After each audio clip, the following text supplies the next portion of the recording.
का भविष्य सुधारे हो तो धांधली घोटाला बंद करे हो तो अगर अपन कुर्सी बचावे हो तो सारा स्टूडेंट के बात माने हो तो सारा स्टूडेंट के बात माने हो तो। जब मेरा 18 साल कंप्लीट हुआ था, 19वां साल में गए थे तो मैंने वोट दिया था।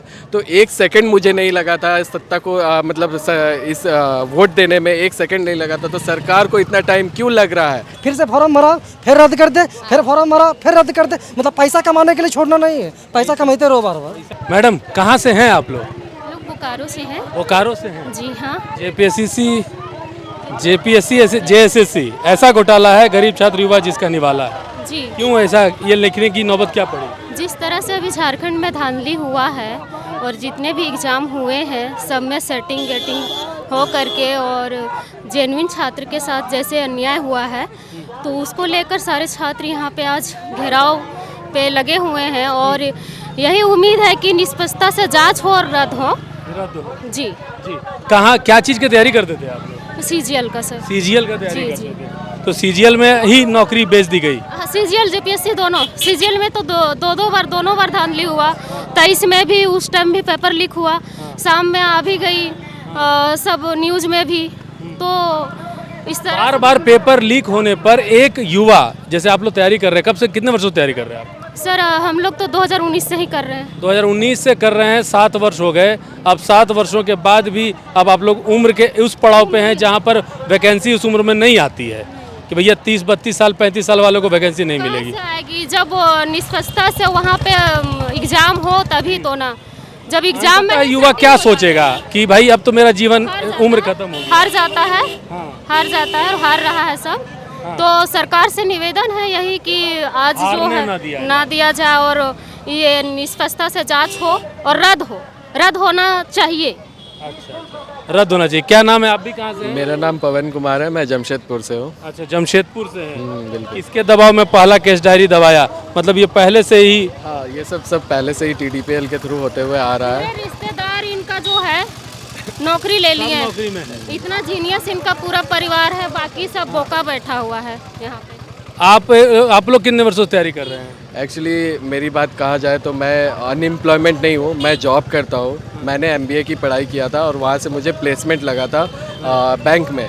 मेरी आज मतलब शुक्रवार को बैंक लास्ट मैं करके जमशेदपुर से निकला हूँ और सेकंड सैटरडे था लास्ट, तो इसलिए मैं सेकंड सैटरडे और रविवार छोड़कर बस आप साथ देने आए हाँ हैं। साथ देने आए हैं और बच्चे के भविष्य के बारे ये सोच कर आए हैं कि हाँ ये न्याय होगा सरकार के तरफ। होना चाहिए बिल्कुल। बच्चों का भविष्य सुधारे हो तो धांधली घोटाला बंद करे हो तो अगर अपन कुर्सी बचावे हो तो सारा स्टूडेंट के बात माने हो तो सारा स्टूडेंट के बात माने हो तो।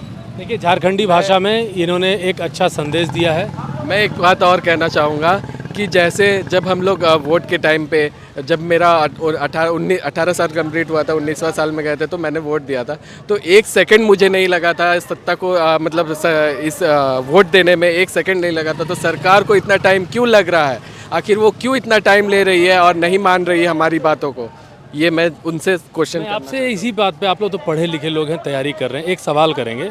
जनता जब वोट देती है तो उस वक्त ये नहीं देखता है कि हमारे बच्चों का भविष्य क्या होने वाला है, कैसे होने वाला है। वो ऐसा नहीं लगता है कि वो लोग थोड़े मोड़े पैसों के लालच में ये सारे काम कर देते हैं? हाँ, या वोट दे देते हैं? जैसे कि वोट तो सोच समझ कर देना ही चाहिए, लेकिन अगर सरकार कोई भी हो, धांधलियाँ तो आज से नहीं हो रही हैं। हाँ, तो या अबुआ सरकार हो या फिर हमारे जो भी सरकार बने, हाँ तो सारे सरकार में ये धांधलियाँ होते। हाँ, तो ये लोग कभी उन मुद्दों को क्यों नहीं उठाकर बात करते हैं? ये कभी कोई बोलता है मैया, हम बोले बप्पा, यही सब योजना में खत्म हो जाता है, लेकिन विषय है कि बच्चों का जो बेसिक मुद्दा है उसको क्यों नहीं उठाते हैं?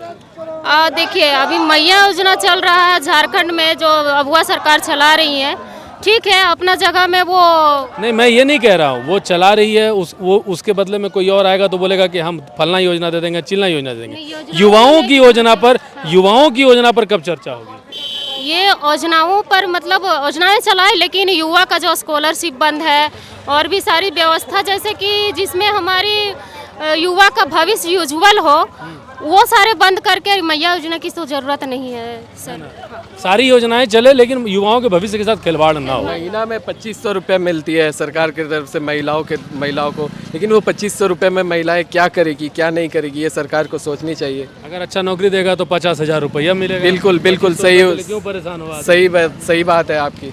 पर अच्छा नौकरी लेने के लिए सर वो तो फिर आपके पास पहले से 50 लाख रुपया होना चाहिए। हाँ, वो वही बोल रहे हैं कि अच्छा नौकरी लेने के लिए हमारे पास वो उतना होना भी चाहिए जो रेट लगे हुए हैं, तभी ना ले पाएंगे। माने आप समझिए कि उम्मीदें समाप्त हो चुकी है कि बच्चे अपनी मेहनत से नौकरी ले पाएंगे। अगर इन्हें नौकरी चाहिए तो नौकरी के लिए लोगों के पास पैसे चाहिए और पैसे होंगे तभी जाकर के इन लोगों को नौकरी मिलेगा। मतलब अब सेल एंड परचेज वाली कहानी दिख रही है। एक जो डिमांड थी सब जगह से कि सीबीआई जांच, उस पर सहमति नहीं बन रही है। उसी पे सहमति नहीं बन पाई है, उसी पे सहमति नहीं बन पाई। बाकी चीज़ों पे वो सहमत हो हाँ, गए। लगभग चीज़ों पे, लगभग हम पूरी नहीं बता सकते हैं सर, लेकिन लगभग चीज़ों पे सहमति है।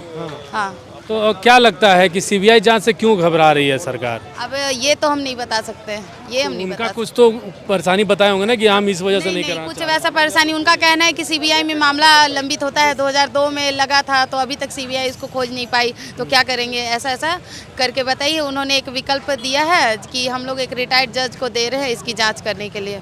अच्छा, उस विकल्प से अब छात्र सहमत हैं? देखिए, सहमत नहीं है तभी यहाँ पे हैं, बस एक ही बात बोले, सहमत नहीं है तभी यहाँ पे हैं। सहमत नहीं है तभी यहाँ पर हैं। तो आप तो आशु लिपिक वाले, आप क्या तैयारी कर रहे हैं? सेम आशु लिपिक सचिवालय के हम भी अभ्यर्थी है। सरकार 2022 में इसका नोटिफिकेशन निकाली थी जब चुनाव होने वाला था उस समय। अब जब चुनाव होने वाली थी इसके 2022 में वैकेंसी आई है और दिसंबर में 2022 में इसका एग्जामिनेशन होना स्टार्ट कर दिया।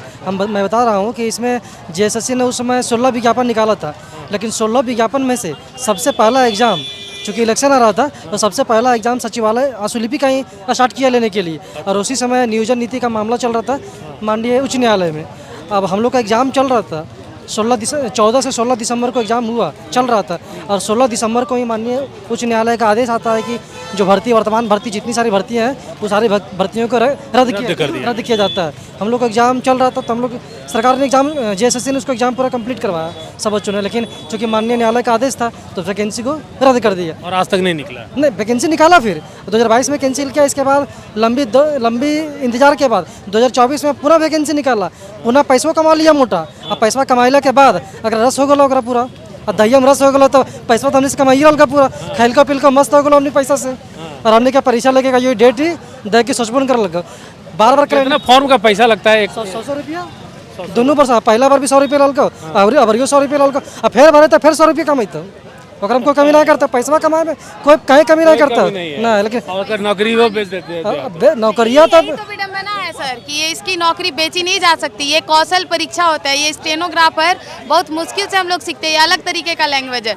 जहाँ बिकता नहीं है वैकेंसी वहाँ सरकार यही करती है, विज्ञापन उसको कर देती है रद्द। इसका सबसे बड़ा एग्जाम्पल हम लोग हैं सचिवालय आशु लिपिक और एलडीसी, उसमें भी कौशल विज्ञान यानी टाइपिंग है, तो उसका भी वही हाल है। हाँ, जो बिकती नहीं है वो रद्द हो जाता है। चूँकि इसका लिपि ही अलग है, देवनागरी लिपि नहीं है, ये शीघ्र, इसका लिपि शीघ्र लिपि है। अभी जितने सारे प्रोटेस्ट कर रहे हैं हमारे भाई सभी हैं या बहन है, उसमें से लगता है कि 1% भी इस लिपि को नहीं जानते। इस लिपि को सीखना ही अपने आप में एक बहुत बड़ी कला चुनौती है, लेकिन सरकार इस बात को समझी नहीं। उसका काम है पैसा कमाओ, इसके बाद अगर एग्जाम लेना भी है तो मोटा मान लो 25 लाख 1 करोड़ 20 लाख बिकता है उसमें बस बेचो, और नहीं जिसमें नहीं बिक रहा है और हम फॉर्म भरा, नहीं रद्द करो, फिर से फॉर्म भरा, फिर रद्द कर दे, फिर फॉर्म भरा, फिर रद्द कर दे। मतलब पैसा कमाने के लिए छोड़ना नहीं है, पैसा कमाते रहो बार बार। पैसा कमाने का जरिया बना के रखी है सरकार। तो ये थे आशु लिपिक के लोग, और डेलीगेशन में जो लोग गए थे, भारती जी भी गई थी, वहाँ क्या क्या बातें हुई आपने आप लोगों को हम लोगों ने बताया। नमस्कार।